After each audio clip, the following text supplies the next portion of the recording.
Good morning guys. Sayo de kayo ni abot no ang nakadaog sa tong rapol nga motor sila Ma'am Jacqueline Toliti ug si Sir Marco. No gikan pa ni sila Jinsan mga madsug pads no.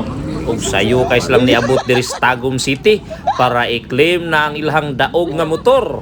Yan, kauban nila ilang mga anak no. Unang lipay gyud guys sila mga madsug pads diri demi sa Tagum City no. Siyempre kauban nato si Yamyam, siya pinakaunang nagsorbi-sorbi diri no. Swerte yung kayo ni guys no kay ang nakadaog sa ato ang raffle guys, number sa ilahang anniversary o birthday nila guys.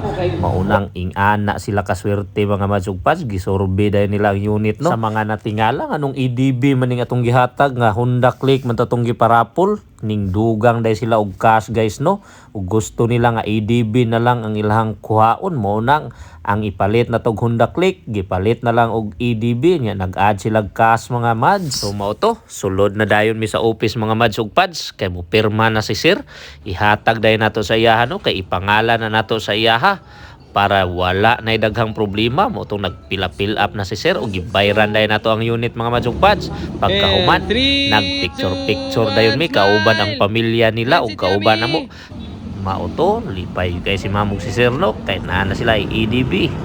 Buutan manggug kaayo ni sila mga madsug pads. Sila po day ang CEO sa MGEM Trading no, naa diha sa Lagaw. Sa Lagaw Jinsan ni siya mga madsug pads ha. Nya maupod na ang ato ang sub HQ sa Lagaw. Mga utensils na ilhang baligya mga madsug pads mao to gikarga na namo sa bahan nila og nangaon mi. Pagkahuman nanguli na dayon. Available na to products diha sa Jinsan Lagaw mga mads ug Jinsan Apupong no. Sa mga gusto mag sub HQ or mag distributor sa tong products PM lang sa Mindset Herbal Company page.